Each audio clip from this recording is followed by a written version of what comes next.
Zoo closed today, the Hollywood Reservoir closed today, the Hollywood Sign closed today, as well as all the roads through the Sepulveda Basin in the San Fernando Valley. So nobody should be going those places today anyway. I will amend what Chief McDonald said. Not only if you're on the west side or in the valley, anywhere in this city, if you can stay off the roads, please do so. I live in South LA, a long way away from the fires.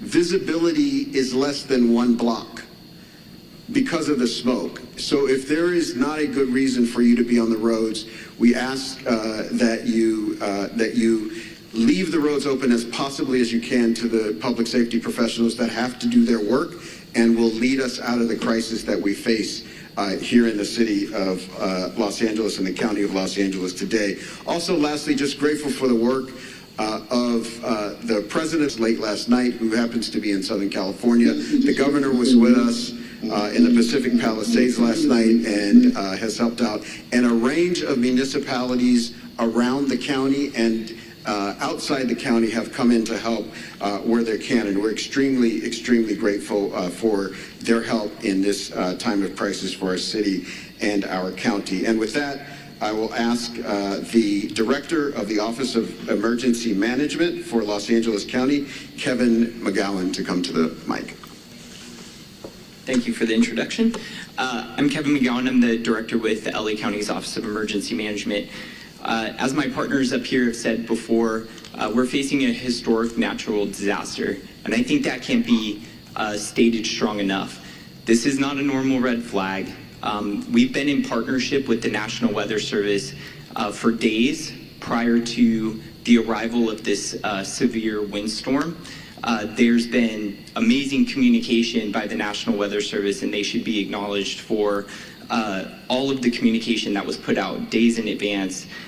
What's critical about that is it partnered all of our public safety and emergency organizations throughout the county to begin preparations for this. And a lot of the successes we saw over the last 18 to 20 hours is a direct result of painstaking preparations that had gone into place for the last 48 to 72 hours. We still have a long road ahead of us. Our county is known with wildland fires. We just finished working on the Franklin fire. We've had the Bridge fire, the Post fire. This has been a very destructive fire season. This is just going to add to it. Our eyes are on mitigating the impacts from this emergency, working with our community partners, and then charting a course for what will be a long recovery effort. With that, I would like to introduce our Department of Public Works for LA County Director, Mark Pistrella. Good morning, thank you, Kevin. My name is Mark Pistrella. I'm the Director of Public Works for Los Angeles County, the largest public works department in the United States. We're coordinating across the area with all our partner agencies, including, of course, primarily the City of Los Angeles, in addressing this event today. I'm going to talk a little bit about what our focus is in terms of infrastructure, and then I'll move on. Before I do that, though, I do want to acknowledge all of the residents that have either lost a home or who are being evacuated. I do personally understand what that is about and understand what kind of fear that can put into you. One thing I would recommend to you before you leave that home, if you want something to do, is to close that home up tight, close any openings, completely tight to the home, and make sure that access is open to the fire department in the event that they want to come on and do work on your property. That's one thing I've learned through the years is important. So right now, LA County Public Works is focused on water supply, the road safety and transportation system, and preparing our flood control system for the inevitable post-event, which may be flows of debris and mud. With respect to water resources, there's been quite a bit of talk in the media about the water system that we're using for suppression. So let me make the following statement. There have been quite a bit of comments over social media about the local water supply and its impact on firefighting efforts.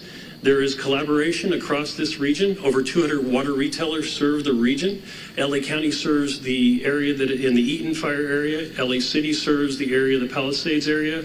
We also serve the Palisades area in the north area of unincorporated area water supply through the hydrant system. The municipal water systems that service our homes and businesses continue to work effectively. However, they are not designed to fight wildfires. A firefight with multiple fire hydrants drawing water from the system for several hours is unsustainable. This is a known fact. That's why air support is so critical to the firefight. And unfortunately, wind and air visibility have prevented that support. County water reservoir, however, county and city water reservoirs, open reservoirs, are available and on standby once that support becomes available. We will be having fixed wing as well as helicopter draw of water from our system. We also need customers to understand that it is really quite futile to attempt to fight fire with your hose at your house. That's not something I would recommend you do, but in fact I would ask that you turn off your water and turn off your gas, both things, before you leave the residence so that we can continue to have that water supply for the hydrant system.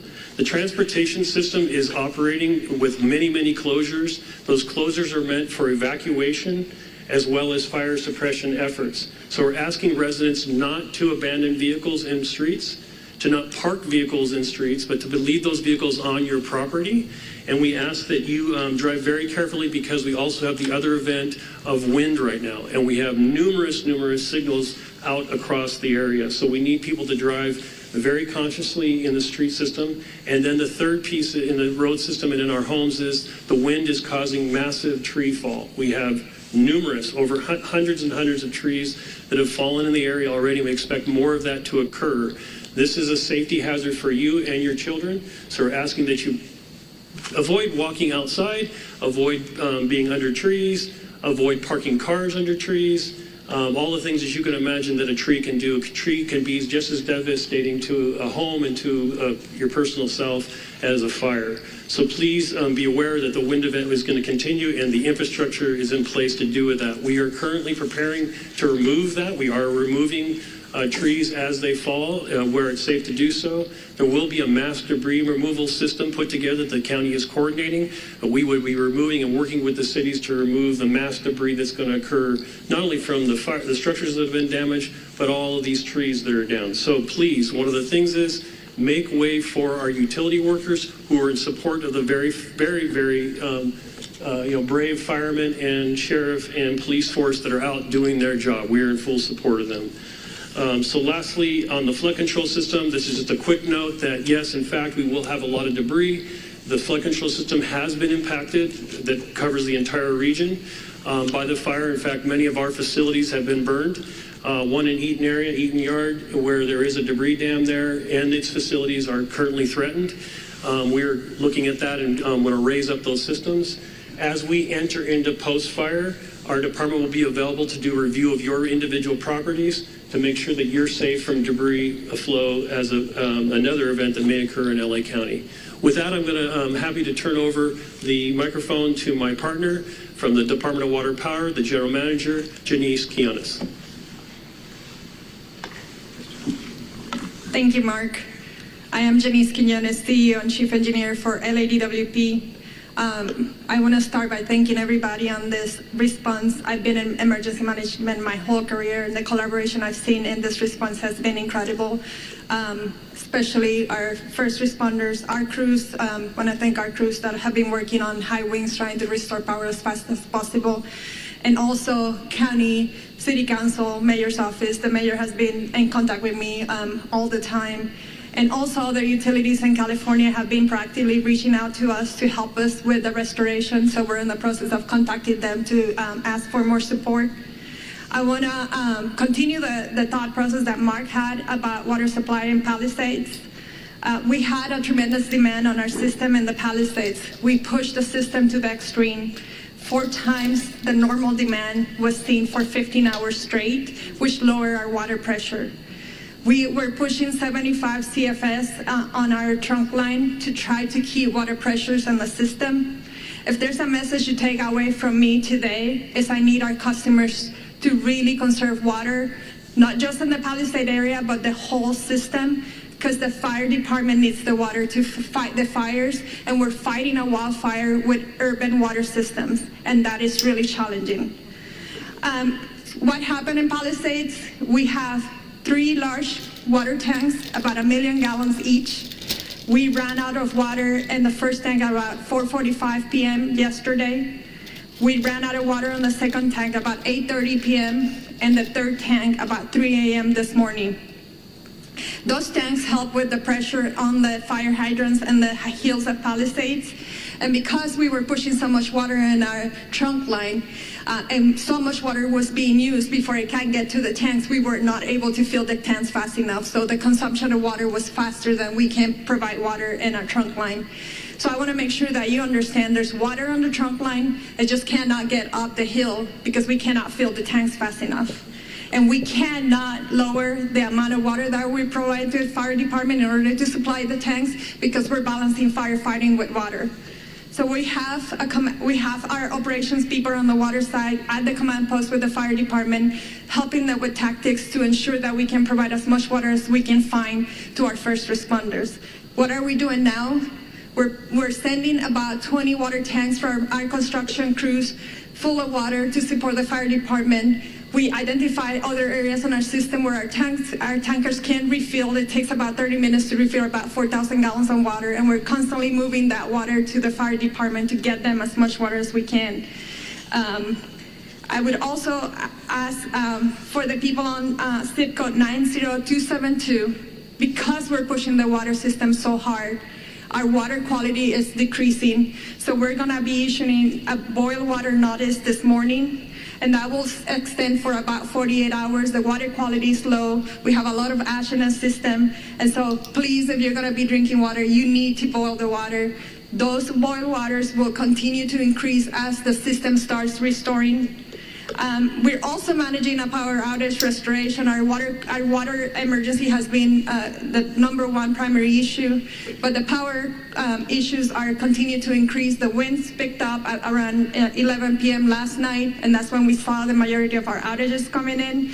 As of 7 a.m. today, we have 135,000 customers out of power. We have restored about 78,000 customers since the start of the outage. 32 customers have been out of power for more than 10 hours and 7 for over 18 hours. If you are out of power, I urge you to call us, call 911, let us know so that we can get to you as fast as safely as possible. We are on a severe emergency activation at the EOC for both water and power. It's taking us 24 to 48 hours to get to all of the outage. That's why we're gonna start increasing our mutual aid request to get more crews on here to reduce that restoration time, but we cannot do that until it's safe for our crews. And I'm happy to report we have had no safety incidents for either the water and the power crews, which we need all the crews safely operating in our system. 40% of our outages were due to us having to de-energize the circuits for public safety. And we cannot energize them until it's safe to do so, and we have put eyes on our system. 20% is because of wire downs, and 6.5% is because our system has protected itself from further outages, and so we have to patrol every line before we come back online. With that, I just want to thank everybody and Madam Chair. Thank you so much.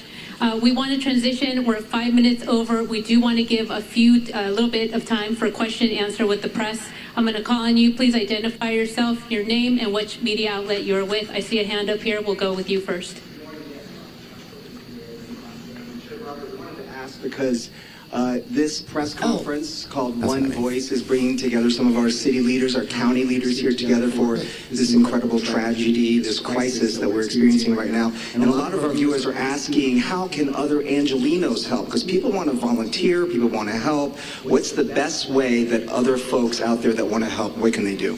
Well, first of all, thank you for that question, because I think this does speak volumes to the fact that it's not just at the local level, it's at the state and the federal level as well, and it is one voice.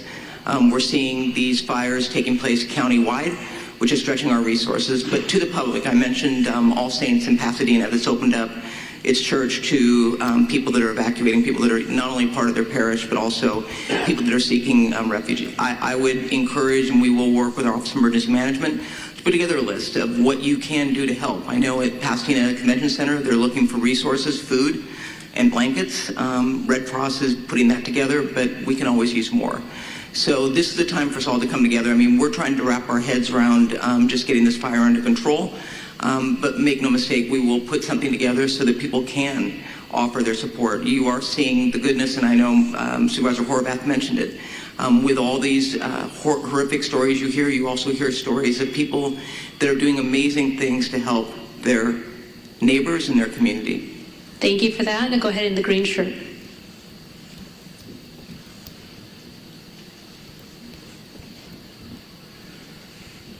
Yeah, the DWP was talking about the problems with the water supply, and I was wondering if either the DWP or the fire department has any kind of numbers to talk about, like what is the number of hydrants that could not get water because of these pressure issues, what percentage of the system in Pacific Palisades wasn't getting serviced at that point, and given the type of things you're describing this morning, do you think there needs to be an overhaul of the system, given these increasing number of urban fires? And also, when does the mayor return? And name and media outlet, please. David Zahnizer with the Los Angeles Times. Thank you. So, Chief, please correct me if I'm wrong, but we were trying to keep water at all altitudes on the Palisades, and I think about 3 in the morning, that's when the hydrants went dry above the Brentwood area. We are able to push water on that trunk line on the east side of that, and we have some water on the higher elevations, 16 to 18,000. But at 3,000, at 3 a.m., all of the fire hydrants went dry in the Palisades. To your question of climate resiliency and how do we need to update the system, I would say that that is true. We were talking with the county supervisor and Mark on how are we going to change the way we operate our water systems for events like this. This is an unprecedented event. I think the 2011 winds was significant from a power outage perspective, but the fires have really increased the response complexity of this. We had crews trying to mitigate this, and we had to evacuate. We worked with fire department to try to get back in and try to fill the tanks again. It was unsafe to do so. So you're managing the fires, you're managing the power outage, and you're managing the water needs because it was an urban wildfire firefighting. So yes, we have to look at our system from a climate resiliency as a region, and it's going to be more than just DWP. It's all the water agencies here, including the county. Thank you. Over here in the burgundy with a mask. Name and media outlet, please. Real quick, I can speak on the operational side of the hydrants. We don't have a specific number to the hydrants. We do know that it came in phases. Now, our firefighters always have a primary plan, a backup plan, contingency, and emergency plan. So oftentimes, just so that the public is aware, in large brush fires, water supplies are normally limited. So with that, our apparatus do have that ability to draft water if we need to out of pools, ponds, any type of water resource. We also utilize the water tenders, in which we spoke about a little bit earlier. So with that, I just wanted to clarify that. In regard to when the mayor is returning, I spoke to her this morning at 4 o'clock. She's on her way for the last leg of her journey back home from Dallas, so her ETA is right around noon. Thank you. Go ahead. Buenos días, everybody. Ali Santana with Telemundo 52. For Chief Crawley, Chief Maroney, where can people go to donate food, water, supplies? And for Superintendente Carvalho, Sheriff Luna, and CEO Quiñones, just something in Espanol for our people in We will do something in Spanish right after we conclude over here with a couple of Spanish speakers. Regarding the volunteer information. Sure. So thank you for the question about the donations. I know we spoke about that earlier. Just a touch point for the community. We are so grateful for the community's efforts in regard to donations. Now, what I do want to be mindful about to make sure that we share is please listen to the direction of where those donations, either through money and or food, any type of donation, it can become problematic if the public starts to just drop things off. So we are putting together a strong plan from our Emergency Operations Center. We're at the highest level at this point. We're coordinating with the county as well. So stand by for more information. We want to be very purposeful and strategic in how we're going to collect those donations, and they are welcomed. Right over here with the glasses and the gray, right behind you. Over here with the hand up. Thank you, sir. Scott Snowden, Santa Monica Daily Press. Question for Ms. Horvath. Are there any forecasts or predictions at this point for the economic impact of this? There are no early numbers of the economic impact, but we are already exploring how we can do, for example, a business interruption fund, as we have done in other states of emergency. We know that there are many businesses that have also been impacted, in addition to the people who are experiencing difficulty in their homes. So we are looking at what resources the county has available to support on all fronts. But thank you for the question. Lastly, do you think this will affect insurance companies in their approach to house owners going forward? I believe it already has, and the conversation is ongoing. As I shared earlier from the insurance commissioner, I know this is an ongoing conversation in his office, and he has provided that information and welcoming phone calls from folks who do have questions about insurance impacts as a result of these fires. I do know that yesterday, through the help of our chair, the county declared a state of emergency, as did the governor, and I know that there are other states of emergency that will be declared in order to make sure that all residents are able to readily access everything that they need to in response to these claims. Thank you. We need to move on. Right here in the front, young woman with the hand up. Hi, Grace Tui with the Los Angeles Times. I was hoping one of the fire chiefs could talk a little bit about long-range spotting and how far we actually saw embers jumping from one fire to other spot fires. And then additionally, we heard repeatedly fire crews requesting help, backup, and not having enough crews. Were you guys prepared enough for this? Did we have enough resources to fight these fires? Thank you. Thank you for the question. So I'll start at the end and work back. No, LA County and all 29 fire departments in our county are not prepared for this type of widespread disaster. There are not enough firefighters in LA County to address 4 separate fires of this magnitude. We were prepared. We did get state pre-position resources that came from Northern California that were up in the Santa Clarita Valley. We did hire additional firefighters from the LA County Fire Department and pre-positioned them in the Santa Monica Mountains. The LA County Fire Department was prepared for 1 or 2 major brush fires, but not 4, especially given these sustained winds and low humidities. Like our Director of Emergency Management said, this is not a normal red flag alert. People were calling for help. We tried to get them the help that they needed. LA County right now, like the LA City Fire Department, is prioritizing life safety, but we're also engaging in structure defense, perimeter control, and aerial operations. Remember that the LA County Fire Department has 13 aerial assets available to it. In addition to our agency-owned helicopters, we have our 2 CL-415 Super Scoopers and our CH-47, which is part of the 3-county QRF. So we're prepared to keep fighting the fight. Like I said earlier, I've requested additional resources, not only from Northern California, but from out of state. We did that last night, yesterday. So we're doing the very best we can.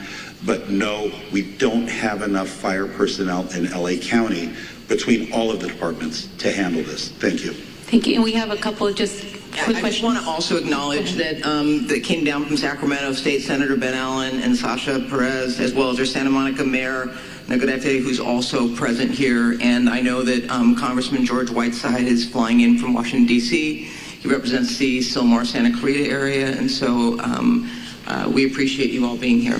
Thank you, and Chair I think Barker. someone from the mayor's office would like to go ahead. Thank you, Supervisor. Thank you. Appreciate it. Good morning, everybody. Celine Cordero, Deputy Chief of Staff to Mayor Bass. I just wanted to step forward and address the question about the mayor.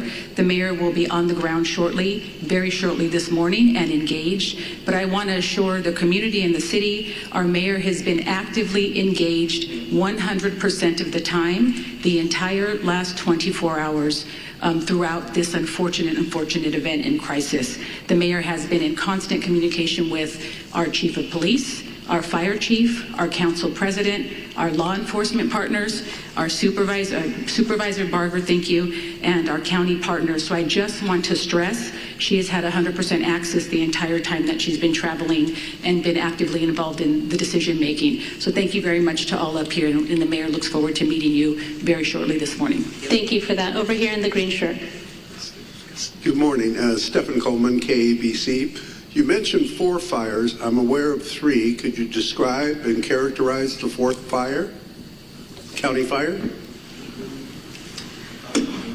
Yes, I can speak briefly on that 4th fire, which is approximately, it was a smaller fire. We threw a lot of resources at it. It is under control at this point. We'll push that information out to the media so you have the very specifics, but we're calling it the Woodley fire.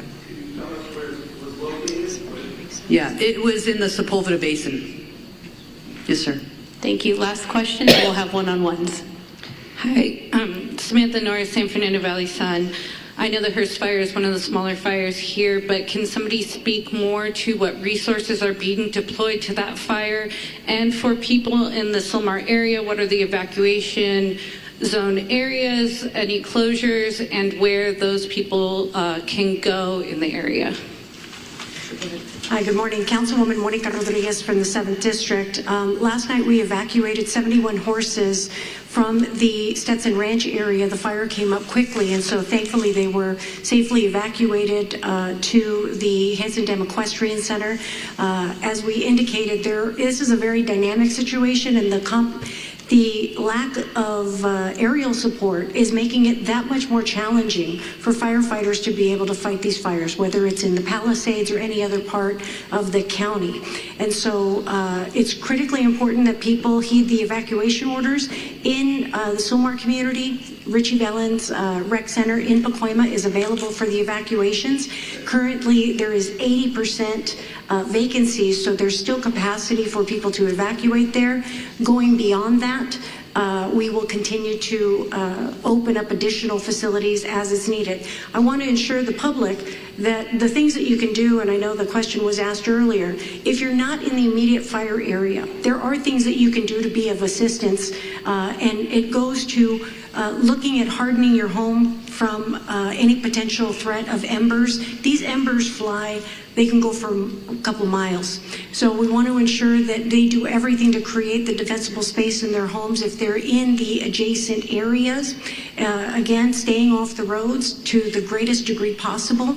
More importantly, reducing your water usage at this time because there is no aerial support. All of our water is being heavily demanded upon for these firefights in all parts of the county. So these are the proactive measures that people can be taking to be of assistance immediately given the needs of our first responders. If you have downed power lines, report those to 911. We can also report all outages to 1-800-DIAL-DWP. And most importantly, for trees that are down, because we know we have a lot of road blockages, our Bureau of Street Services, for the City of Los Angeles, all of our street services crew and public works crews are out there doing that work as well, and they are part of our first responders. We want to make sure that everyone's reporting those to 311 so that we can keep the roads cleared for everyone to have the greatest amount of access for our fire personnel. But most importantly, for the adjacent equine areas, because I know in the Hearst fire, we're concerned about the spread right now. There's a lull in the wind, but we're concerned about the potential spread to other equine areas. We want to make sure that we launched our early evacuation for horse keeping areas in the Northeast San Fernando Valley, and I want to continue to urge the public in these adjacent areas to please be prepared with your bags, with your important documents, to be ready to be prepared to potentially heed the call for evacuation. Thank you. Thank you very much. We're over time. We're going to... Just one clarity as well, so you have some of the statistics. It started at 10:10 last night. The latest acreage we have is 500 acres. We're working closely with our partners, which are the Los Angeles National Forest. We have a rep over here behind us, so we can do some one-on-ones if you want more specific, but we are unified with them. Also, the good news is, through the heroic efforts of our crews working through the night last night, our overall objective was to keep that fire so it did not overpass the 5, did not cross the 5 at this point. We were able to hold it to that point. But again, the winds are back up. We're working really, really hard there to make sure we maintain that. And we're continue to work really, really hard with our partners. Thanks, Chief. Yeah, I don't have too much more to add, but I will share that the Los Angeles City Fire and the Angeles National Forest went into unified command immediately when that fire started. And that fire started in an area we're well exercised, known as the Mutual Threat Zone. So that's a part of our pre-planned unified command area, and that includes ground resources and aircraft. And of course, as mentioned, aircraft has been having a hard time finding good air, and actually with the wind speeds. We're assessing aircraft availability every minute, continuously watching for a window to get aircraft up from multiple parks and multiple agencies. The Angeles National Forest aircraft and the air tanker base that services the Southern California areas in Lancaster under the U.S. Forest Service, and they're watching for opportunities to launch aircraft. But last night, the winds out in the Antelope Valley were just as bad as they were here in what we call the Front Range. So we're still struggling to get aircraft in the air. Yes, sir. Robert Garcia, Fire Chief for the Angeles National Forest. Thank you. We are wrapping up our press conference. We will have one-on-ones and a short for Spanish media. If you gather right over here, we will have Sheriff Luna and also LA City PIO with Fire David Ortiz. So Spanish interviews right over here. Okay, that was the press conference for the Los Angeles fire area. That was a press conference for the Los Angeles area fire. Okay? There are presently 3 fires. There are presently 3 fires. Everybody needs to understand that. Okay? Please understand that. We were asked earlier this morning to come on the air to talk about this. Okay? There's 4 different fires now. Over 3,000 acres of burned. Over 3,000 acres of burned. 2 people have died.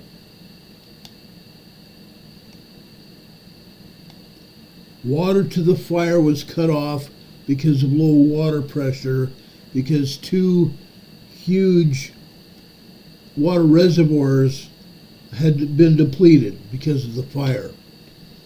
The Los Angeles Fire Department has reported injuries as the fast-moving Paradise Fire has spread to over 3,000 acres, and there's only 0% containment, leaving 30,000 residents evacuating their homes. A 25-year-old female firefighter and multiple burn victims are among the injured. The Los Angeles Fire Department spokesman Eric Scott said this morning that there were 2 fatalities this morning. Thousands more residents have been forced to evacuate the LA area, and more than 300,000 energy customers have been left without power. Several fires exploded across the county Tuesday evening.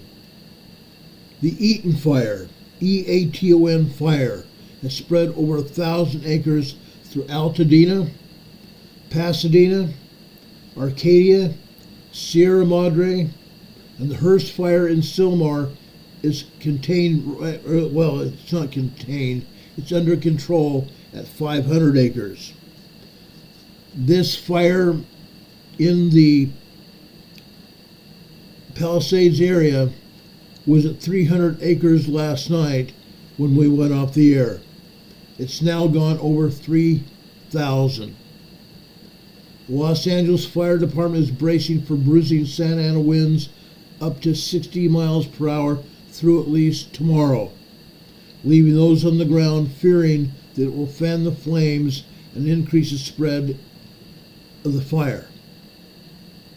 In response, California Governor Gavin Newsom announced the deployment of 1,400 firefighting personnel in an attempt to extinguish the flames across Los Angeles. President Biden has been briefed and said that Los Angeles County can leverage any federal assistance. Los Angeles County can leverage any federal assistance. Several Hollywood stars have been forced to flee from the Palisades area. Some of the most known neighborhoods in the area. The key points here: some 80,000 residents have been reported to have been evacuated in the California fires so far. Some 80,000 residents have been reported to have evacuated so far. 300,000 homes and businesses have been left without power. At least 19 Los Angeles County school districts are totally or partially closed. Most of those are closed because of air quality. The air quality in the Los Angeles basin has gone from bad to worse. Wildfire smoke and wind-blown dust advisories are in place through at least tonight. The worst is yet to come as these winds batter Southern California. The Palisades fire is now, I just got a memo, the Palisades fire has now torn over 5,000 acres. The Palisades fire has burned more than 5,000 acres and is still not contained. The fire is still growing. The blaze has destroyed 1,000 structures. While there have been only 2 reported fatalities, there were a high number of significant injuries for residents who did not evacuate. The cause of the fire remains under investigation, and more than 1,000 personnel are assigned to the fire.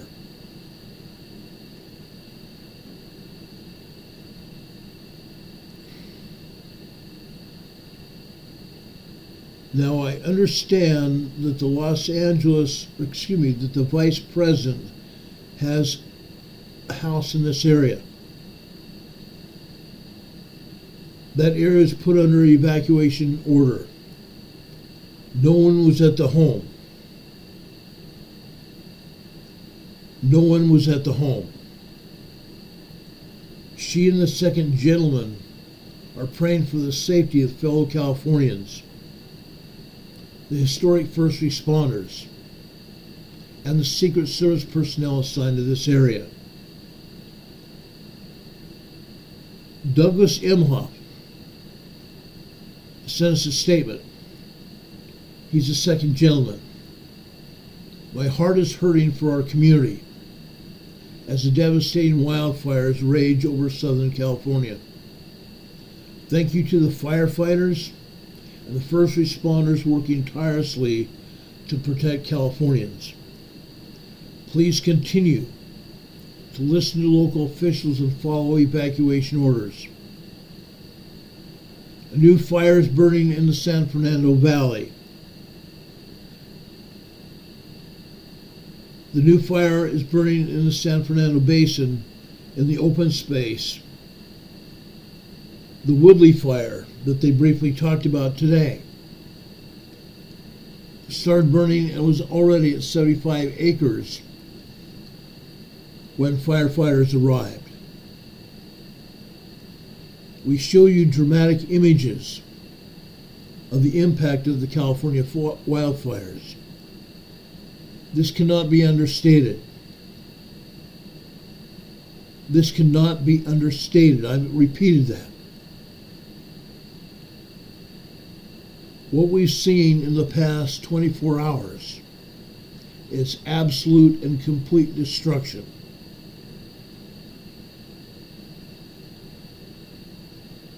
Absolute and complete destruction in the Palisades area. 2 people have died. I was asked by LA EOC to broadcast that news conference, and so I did. But folks, it's bad.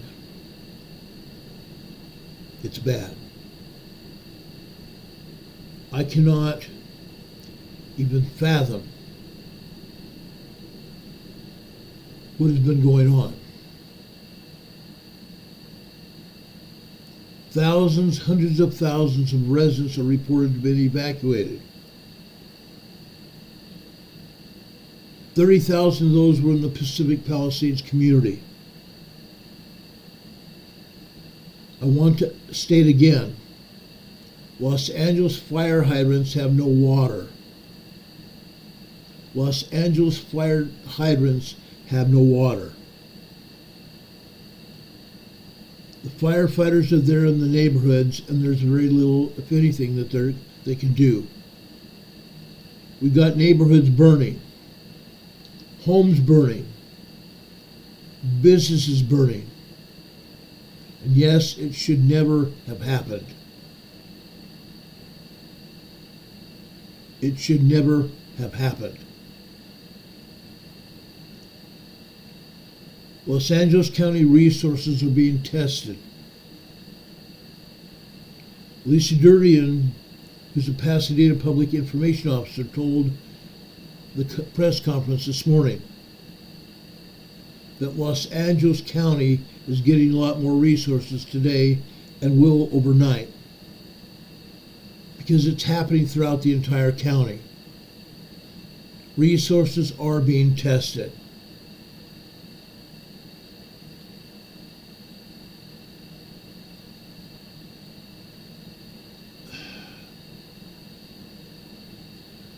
Los Angeles Lakers coach J.J. Redick's family has been evacuated due to the Palisades wildfire. We just got a note here just a few minutes ago. Quote, our family, my wife's twin sister, they've been evacuated. I know a lot of people are freaking out right now, including my family. From the sound of things with the wind coming, I know a lot of people are scared. So I just wanted to acknowledge that. Thoughts and prayers for sure, and hope everybody stays safe. There are photos all over the internet showing the massive flames from these wildfires. Again, the fire is stretched all the way down to the south at Pacific Coast Highway. People last night were leaving their cars on the highway, parking their cars on the highway and leaving them and fleeing down to the beach. Overnight, the Los Angeles Fire Department had to remove those cars.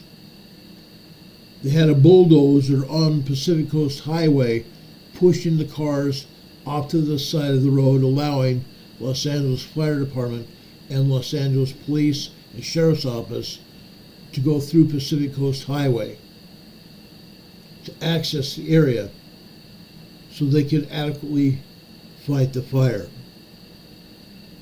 Again, the fire first started in Pacific Palisades and it has spread. Thousands of acres have been burned. I cannot overemphasize the destruction that has resulted from this fire. Things are bad. I'm going to say that right up. Things are very bad. Now, for those of you that have large animals, the Pasadena Rose Bowl has been opened up for the safety of large animals. If you have large animals, you can bring them to the Pasadena Rose Bowl in Pasadena, California. I can't overemphasize what's going on, guys. I can't. If you have small animals, they can be taken to the local shelters. They can be taken to the local shelters. Again, the Los Angeles Fire Department is bracing for bruising Santa Ana winds again today, up to 60 miles per hour. Up to 60 miles per hour. The fires that torched the Pacific Palisades, they torched Malibu, they torched Pasadena.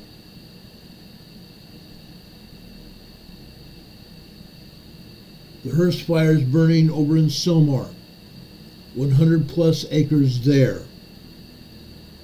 Now, I'm going to replay part of this video for you. Be advised. Some of it is very graphic.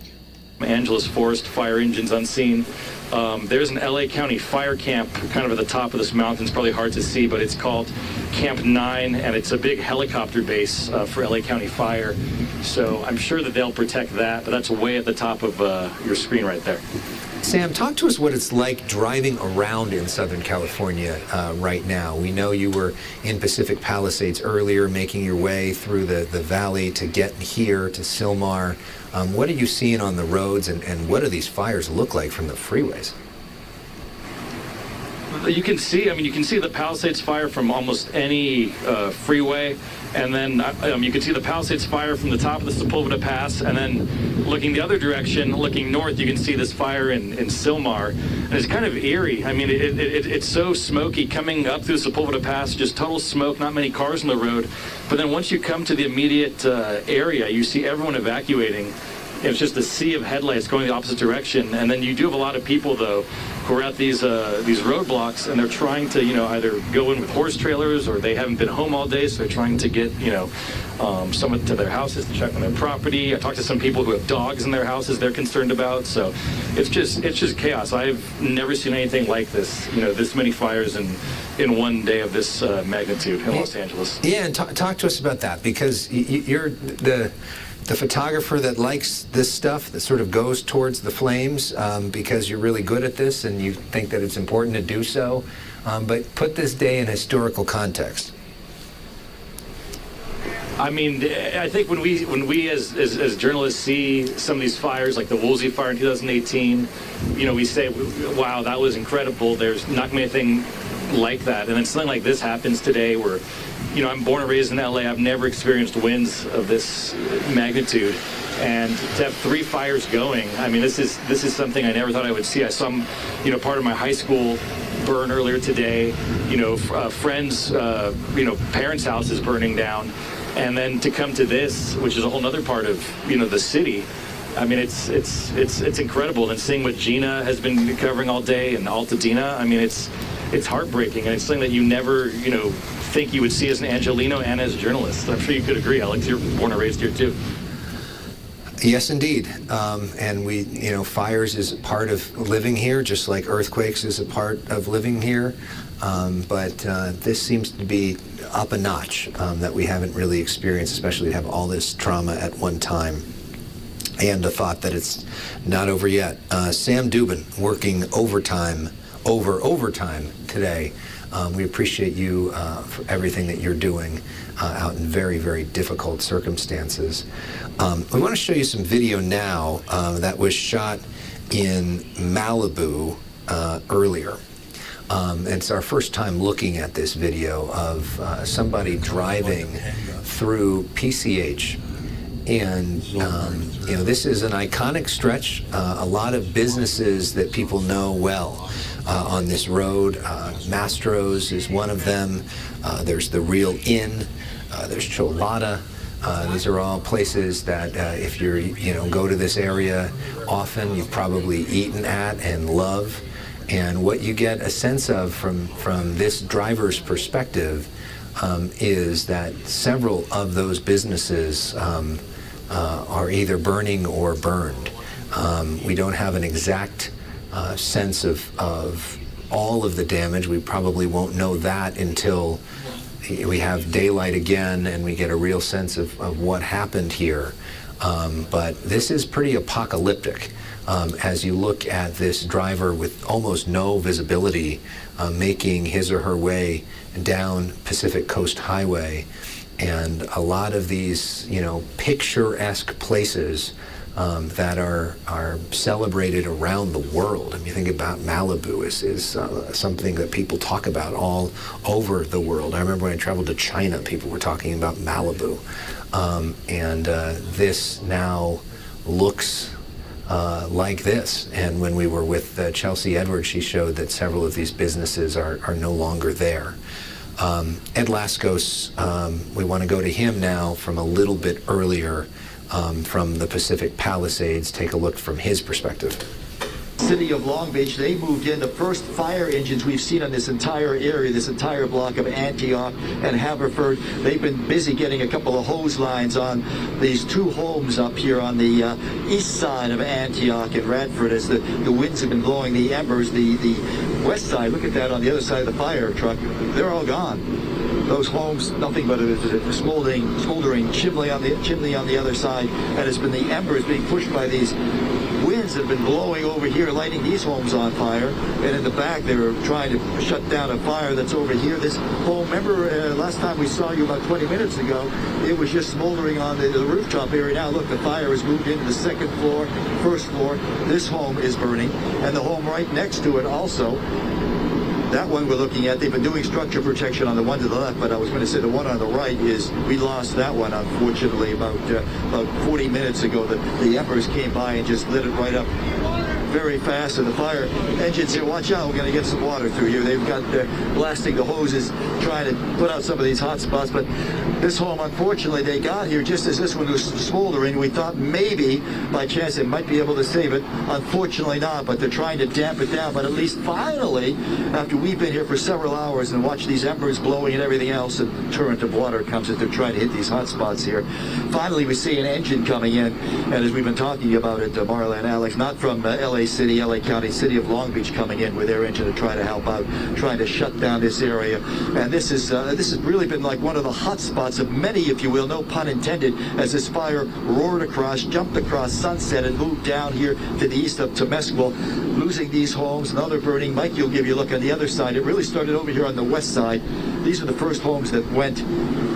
My goodness, it's like a bomb hit this area here. Home after home, right along as you head down to PCH. Just went up in a matter of seconds, right before our eyes. Smoldering rubble. You see the embers still blowing as the breeze blows through here, and that's a continuing problem. The embers continue to blow to the east, and you have more spot fires down 100, 200, 300 yards away, something that's almost impossible for firefighters to control. There's a chimney or what's left of that home. Incredible. And then it's jumped across. Now you have these homes burning over here. One that's loud. Well, there's actually two as I look around the bend, 2 or 3 around the bend to the right off camera. The one right in front of us. And then the firefight that they're basically trying, well, they're not going to be able to save the one to the left. It is just fully engulfed in flames, although they're hit. Okay, I'm going to end that part of this broadcast. Again, we have 6,500 structures that are being threatened. 1,000 homes have been destroyed. 6,500 homes have been threatened, and 1,000 homes have been destroyed in this fire. And from what we're being told, there are 2 confirmed fatalities from this fire. Now, if anything else happens tonight, I shouldn't say tonight, if anything else happens today,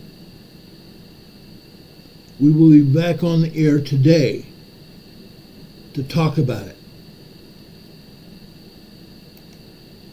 That's been my promise all along since we've been doing this program for almost the past 6 years. If anything else happens today, we'll be back here to talk about it as soon as the information becomes available. Now, some of you have asked about the map. Let me pull up the map from last night. The map has pretty much not changed.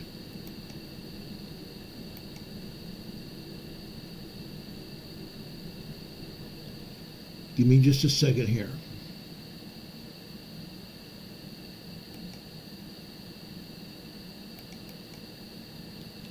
This is the map, okay? I'm showing you now the area of Pacific Palisades where the fire started. All of this brownish area here, from Temescal Peak all the way down to the ocean. From Temescal Peak through Topanga Canyon State Park, all the way down to Interstate 1, Pacific Coast Highway. Okay? Topanga Canyon Wildlife Preserve. The fire is spreading to the north. Okay? Part of Malibu, again, is on fire.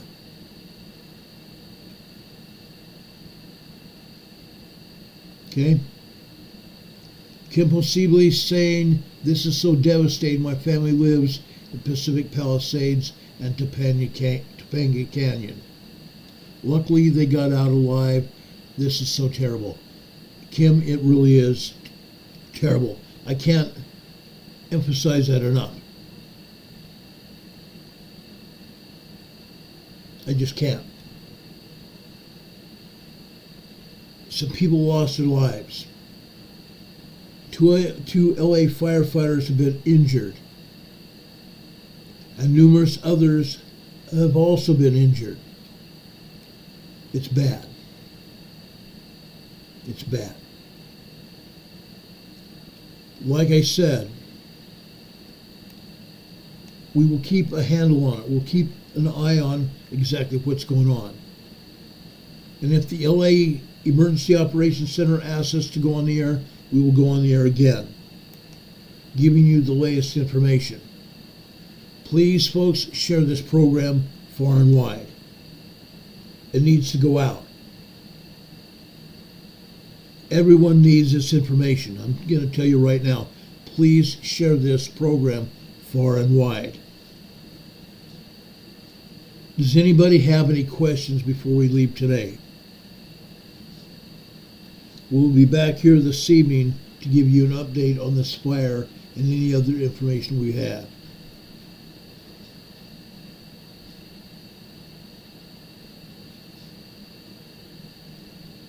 Yes, I retired from firefighting and I retired from police work many years ago.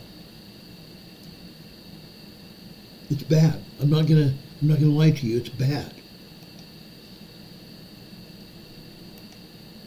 Been there, done that.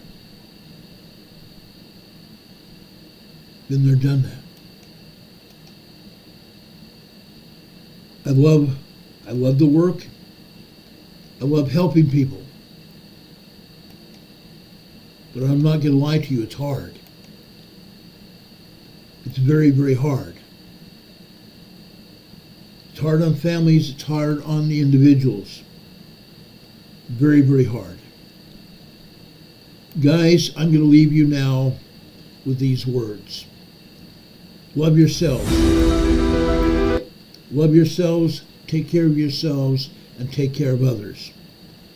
God be with you until we meet again. We'll see you at 6 p.m. tonight.